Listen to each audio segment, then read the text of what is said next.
چنی خان جب امیر بنے تو ان کے حسن اخلاق، حسن نیت اور شجاعت سے متاثر ہو کر حاکم سندھ رائے ڈاہر بلال نے اپنی لڑکی کی شادی چنی خان سے کر دی۔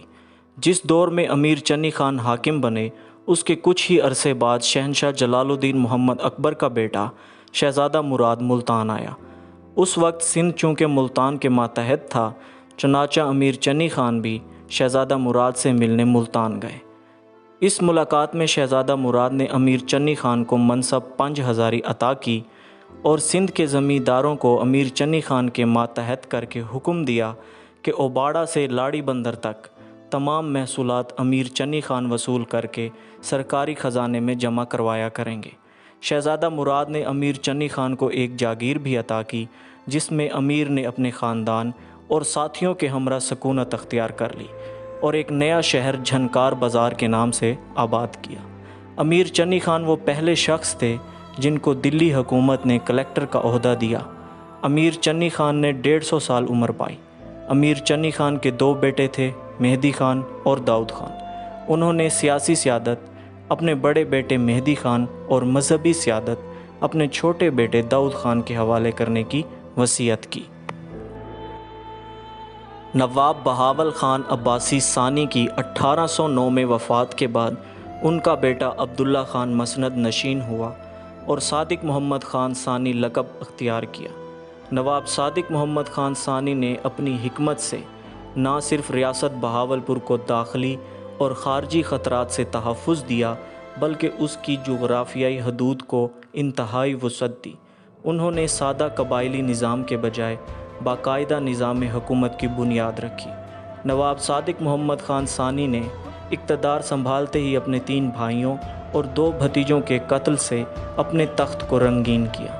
اس کی بڑی وجہ یہ تھی کہ ان کے بڑے بھائی مبارک خان کی موجودگی میں ان کا استحقاق حکمرانی ثانوی حیثیت رکھتا تھا۔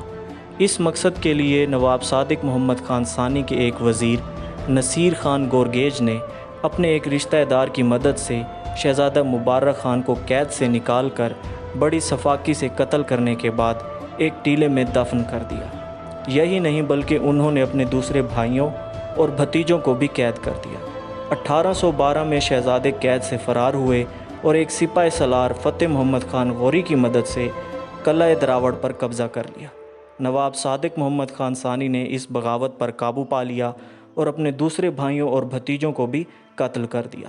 نواب صادق محمد خان ثانی نے 1825 میں وفات پائی۔ نواب صادق محمد خان عباسی ثانی کی وفات کے بعد ان کا سب سے بڑا بیٹا رحیم یار خان عباسی ریاست بہاولپور کا 6واں حکمران بنا اور نواب بہاول خان عباسی ثالث لقب اختیار کیا۔ ان کے دور میں تمام انتظامی شعبہ جات کی تشکیل ہوئی۔ انہیں اپنی انتظامی و فلاحی اصطلاحات اور علمی و دینی خدمات کے صلے میں ثالث بالخیر کے لقب سے یاد کیا جاتا ہے۔ نواب بہاول خان عباسی ثالث نے اپنے دور میں مختلف وزارتیں قائم کیں اور مختلف ریاستوں میں اپنے سفیر بھی مقرر کیے۔ مہاراجہ رنجیت سنگھ نے نواب بہاول خان ثالث کو تخت نشینی پر کئی تحائف بھیجے اور مبارکباد دی۔ 1830 میں رنجیت سنگھ کی فوج نے ریاست بہاولپور کے علاقے ڈیرہ غازی خان پر قبضہ کر لیا۔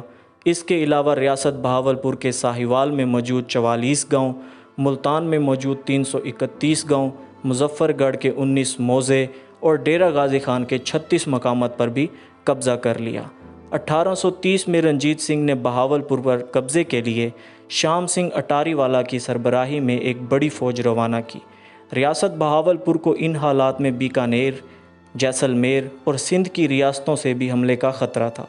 ان حالات میں نواب بہاول خان عباسی ثانی کے پاس جب کوئی آپشن نہ بچا تو انہوں نے ایسٹ انڈیا کمپنی سے معاہدہ کر لیا۔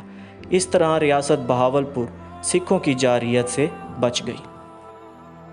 سکھوں کے خلاف جنگ ملتان میں نواب بہاول خان ثانی نے 23,000 کا لشکر ایسٹ انڈیا کمپنی کی مدد کے لیے بھیجا اور اس کے نتیجے میں ریاست بہاولپور پر کسی بھی قسم کے بیرونی حملے کے خطرات دور ہو گئے۔ نواب بہاول خان ثانی خواجہ سلیمان توسوی کے مرید تھے۔ ان کی وفات پر نواب صاحب کو سخت صدمہ پہنچا اور آپ نے کہا، میرے لیے آج قیامت آ گئی۔ اس رنج و غم میں نواب صاحب نے داڑھی کا خضاب لگانا بھی بند کر دیا۔ غم غلط کرنے کے لیے نواب بہاول خان ثانی نے چشتی برادران کے مزارات واقع دلی اور اجمیر شریف پر بھی حاضری دی۔ نواب بہاول خان ثانی 28 سال حکومت کرنے کے بعد 1852 میں دراوڑ میں وفات پا گئے۔ ریاست بہاولپور کے 7ویں فرما روا نواب صادق محمد خان ثالث نے ریاست بہاولپور پر صرف 4 ماہ اور 8 دن حکومت کی۔ ریاست بہاولپور کے چھٹے نواب محمد بہاول خان ثالث کے 6 بیٹے تھے۔ سابقہ روایات کے مطابق ان کا جانشین ان کے بڑے بیٹے حاجی خان کو ہونا چاہیے تھا، مگر نواب بہاول خان ثالث نے اپنی زندگی میں ہی اپنے تیسرے بیٹے سعادت یار خان کو اپنا جانشین مقرر کر دیا تھا۔ سعادت یار خان ریاست بہاولپور کے 7ویں حکمران بنے اور ان کا لقب صادق محمد خان ثالث رکھا گیا۔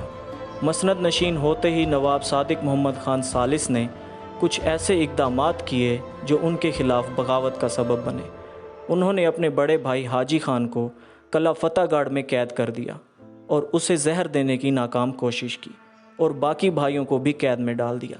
نواب صادق محمد خان ثالث کو جب معلوم ہوا کہ فقیر سراج الدین در پردہ صاحبزادہ حاجی خان سے تعلقات رکھتا ہے، نواب صاحب نے فوراً اس کی گرفتاری کا حکم صادر کر دیا۔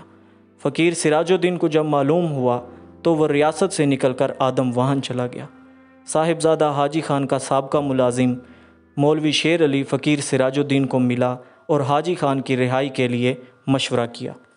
سہگل خان، علی بخش دستی، بہرام خان چانڈیو اور خدا بخش گیلانی کی مدد سے 1853 میں قلعہ فتح گڑھ پر یلغار کی اور حاجی خان کو بازیاب کروا لیا گیا اور ان کو مسند نشین کر دیا گیا اور برسر اقتدار نواب صادق محمد خان ثالث کو نظر بند کر دیا گیا۔ بعد ازاں چیف کمشنر پنجاب کی مداخلت پر معزول نواب کو رہائی ملی اور ان کی 1600 روپے ماہوار پینشن مقرر ہوئی اور انہیں لاہور یا جلندھر منتقل ہونے کا اختیار دے دیا گیا۔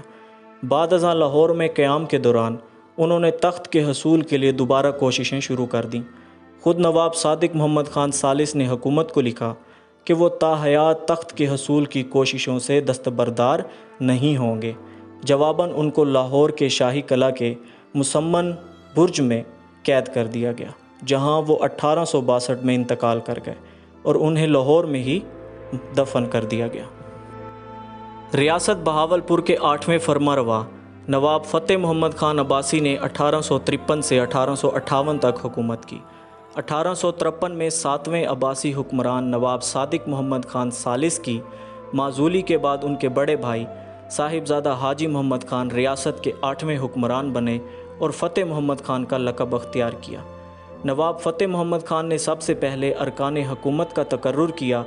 فقیر سراج الدین کو وزیر اور اس کے بھائی شاہ نواز الدین کو فوج کا جنرل مقرر کیا۔ 1857 میں جنگ آزادی شروع ہوئی اور پورے ہندوستان میں پھیل گئی۔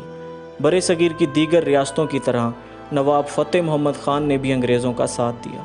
چیف کمشنر پنجاب جان لارنس کے مراسلے پر 500 سوار اور 500 پیادے سرسا میں امن و امان کے قیام کے لیے روانہ کیے گئے، مگر ریاست بہاولپور کے سپاہیوں کو عملاً کسی محاذ پر نہ بھیجا گیا کیونکہ فوج کے مسلمان سپاہیوں کی طرف سے بغاوت کا خدشہ تھا۔ 1855 میں خان پور کے داؤد پوتروں نے الہ آباد کے رئیس داؤد پوتروں کے ساتھ شامل ہو کر یہ منصوبہ بنایا کہ نواب فتح محمد خان کو معزول کر کے ان کے بھائی عبداللہ خان کو تخت نشین کر دیا جائے۔ یہ افواہ سنتے ہی نواب صاحب نے اپنے بھائیوں عبداللہ خان، مبارک خان اور گل محمد خان کو نظر بند کر دیا۔ اس سازش میں فقیر سراج الدین پر بھی شک کیا گیا، چنانچہ اس کو بھی قید کر لیا گیا اور اس سے اسلحہ بھی واپس لے لیا گیا، مگر کسی نہ کسی طرح اس نے 2 تلواریں چھپا لیں۔ جب اس کو قلعہ دراوڑ سے کسی اور قلعے میں منتقل کیا جانے لگا تو لڑائی ہو گئی اور فقیر سراج الدین مارا گیا۔ ایک دن نواب فتح محمد خان عباسی اپنے اہل خانہ کے ہمراہ باغ کی سیر کے لیے گئے۔ ایک مرگی کا مریض ماشکی باغ میں دورہ پڑنے کی وجہ سے بے ہوش پڑا تھا۔ جب اسے ہوش آیا تو اس نے دیکھا کہ نواب صاحب اپنے اہل خانہ کے ہمراہ وہاں موجود ہیں، تو وہ ڈر گیا اور دوڑا۔ نواب صاحب نے اسے دیکھا اور خوب ناراض ہوئے۔ ملازمین نے اسے پکڑ لیا اور خوب زد و کوب کیا۔ مار پیٹ کے دوران ماشکی کی جان نکل گئی۔ اس واقعے کا نواب صاحب کے ذہن پر اتنا اثر ہوا کہ سوتے جاگتے چونک پڑتے اور کہتے ماشکی آیا ماشکی آیا۔ اسی واقعے کی وجہ سے ان کا دماغی توازن خراب ہو گیا اور 1858 میں وہ وفات پا گئے۔ آپ قلعہ دراوڑ میں مدفون ہیں۔